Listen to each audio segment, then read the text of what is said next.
1956 doctor Bhimrao Ambedkar के जीवन का अंतिम, सबसे दर्दनाक पर सबसे ऐतिहासिक वर्ष था। इस साल उनके जीवन में 3 चीजें चरम पर थीं। बीमारी का बढ़ता दर्द, संघर्ष का सबसे कठिन दौर और उनके मिशन का अंतिम रूप। उनका शरीर बहुत कमजोर हो चुका था। डायबिटीज, कमजोर होती आंखें, दिल की समस्याएं, नींद की कमी और लगातार दर्द, इन सब ने उन्हें टूटने के कगार पर पहुंचा दिया था। फिर भी वे रोज सुबह 3 बजे उठते, 12-16 घंटे लिखते, लोगों से मिलते और अपनी अंतिम महान पुस्तक द बुद्धा एंड हिज धम्मा को पूरा करने में लगे रहते। उनके दिन संघर्ष में और रातें दर्द में गुजरती थीं, पर उनका एक ही वाक्य उन्हें आगे बढ़ाता, मेरे लोग दुखी हैं, मैं आराम कैसे करूं। इसी वर्ष उन्होंने 14 अक्टूबर 1956 को लाखों लोगों के साथ बौद्ध धर्म की दीक्षा लेकर 1000 साल पुरानी मानसिक गुलामी को तोड़ दिया। यह केवल धर्म परिवर्तन नहीं था, यह मुक्ति और आत्मसम्मान की घोषणा थी। नागपुर से लौटते लौटते उनका शरीर और कमजोर हो गया, लेकिन उनका संकल्प पहले से भी तेज।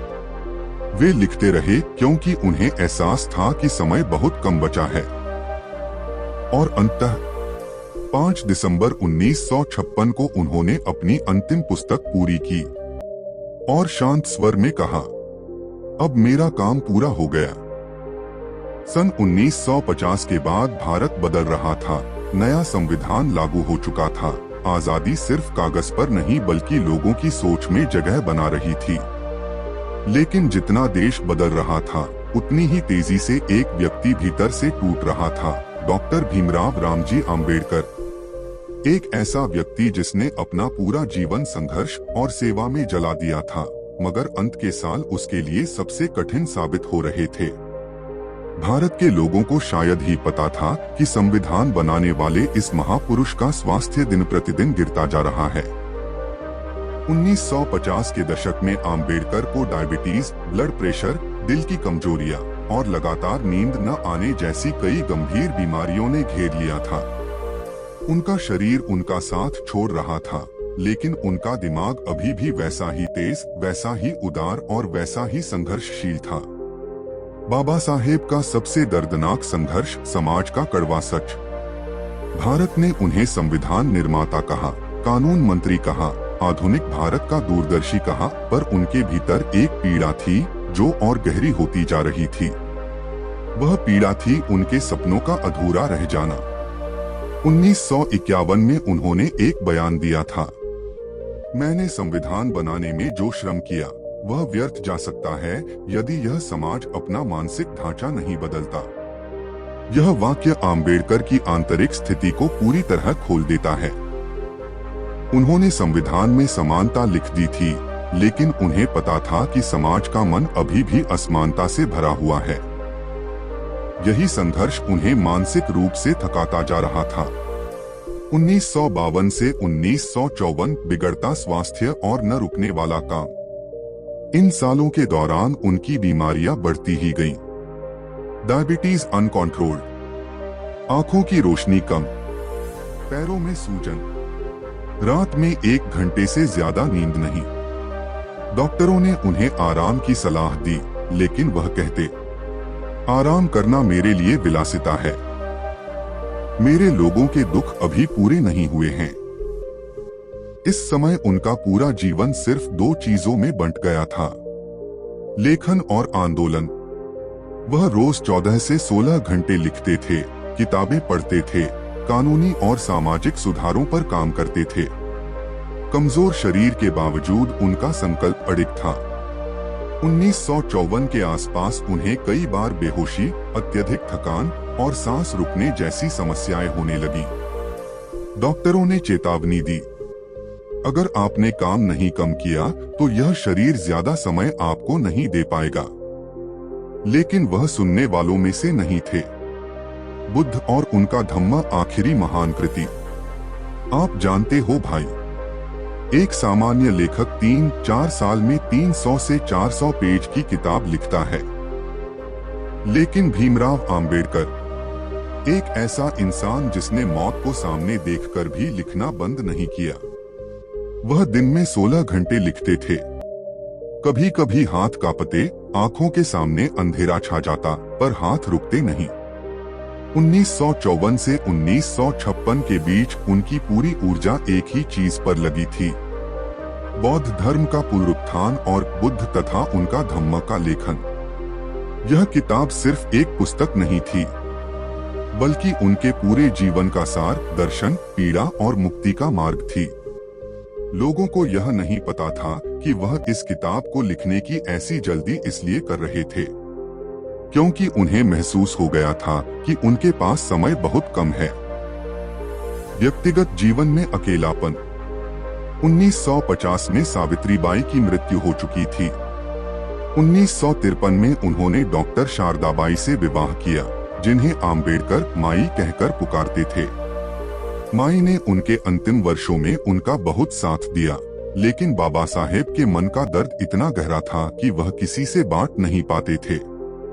वह अक्सर कहते थे, मैंने अपनी पूरी जिंदगी अपने लोगों के नाम कर दी और अब यह शरीर भी उनका ही है। उनके चेहरे पर एक गंभीर एकांत बस गया था, शांत, चुप, थका हुआ, पर भीतर आग से भरा हुआ। राजनीतिक निराशाएं सबसे कठिन चोट। सन 1952 के चुनावों में उन्हें हार मिली। यह हार सिर्फ चुनाव की हार नहीं थी, यह उनके मन पर लगी गहरी चोट थी। वह लोगों के लिए लड़ते रहे, लेकिन राजनीति की दुनिया ने उन्हें वह सम्मान नहीं दिया जिसका वह हकदार थे। आम्बेडकर कहते थे, मेरे जीवन का सबसे बड़ा अफसोस है कि मैं अपने लोगों की पीड़ा को राजनीति के माध्यम से पूरी तरह कम नहीं कर पाया। उनकी आंखों में यह निराशा साफ दिखती थी। 1955 से 1956 अंतिम संकल्प, बौद्ध दीक्षा। 1955 के अंतिम महीनों में और 1956 की शुरुआत में उनका स्वास्थ्य तेजी से बिगड़ चुका था। वह चल भी मुश्किल से पाते थे, लेकिन उनका मन एक ही लक्ष्य पर केंद्रित था, धर्म परिवर्तन। आम्बेडकर जानते थे कि वह ज्यादा समय तक जीवित नहीं रहने वाले। उन्हें यह भी मालूम था कि उनका अंतिम मिशन लाखों दलितों को मानसिक गुलामी से मुक्त करना पूरा करना ही होगा। वह बार बार कहते, मेरा शरीर खत्म हो रहा है, लेकिन मेरा काम अभी खत्म नहीं हुआ। 15 अक्टूबर 1956 को उन्होंने कहा था, मेरी मृत्यु बहुत निकट है। मुझे केवल इतना दुख है कि मैं अपनी किताबें पूरी नहीं कर पाया। यह बातें सुनकर उनके साथियों की आंखें भर आती थीं, पर आम्बेडकर के चेहरे पर एक अजीब सी शांति थी। अंतिम दिनों की चेतावनी जो भारत ने नहीं सुनी। अपने आखिरी महीनों में उन्होंने बहुत बड़ी चेतावनी दी थी, यदि भारत ने जाति को नहीं छोड़ा तो भारत कभी सुखी नहीं रह सकता। यह देश टूट जाएगा आंतरिक रूप से। उनकी आवाज कमजोर थी, लेकिन शब्द आज भी उतने ही भारी हैं। उनकी तबीयत इतनी ज्यादा खराब थी कि डॉक्टरों ने उन्हें यात्रा, भाषण, खाना पीना सब नियंत्रित करने को कहा। लेकिन आम्बेडकर कहते थे, मेरी मृत्यु से पहले मुझे अपने लोगों को बौद्ध धर्म दे देना चाहिए। उनके जीवन का हर दिन अब मौत से लड़ाई था। दशहरा मैदान, नागपुर, 14 अक्टूबर 1956। और फिर वह दिन आया, 14 अक्टूबर 1956। नागपुर, दशहरा मैदान, लाखों लोगों की भीड़, इतिहास का सबसे बड़ा धर्मांतरण। आम्बेडकर अपने व्हीलचेयर जैसे सहारे के साथ मंच पर पहुंचे।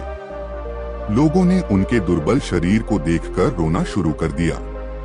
उनकी आवाज धीमी थी, लेकिन वाणी में वह गर्जना थी जिसने भारत को हमेशा के लिए बदल दिया। उन्होंने 22 प्रतिज्ञाएं पढ़ी। लाखों लोगों ने हाथ उठाकर शपथ ली, हम बौद्ध हैं, हम समान हैं, हम स्वतंत्र हैं।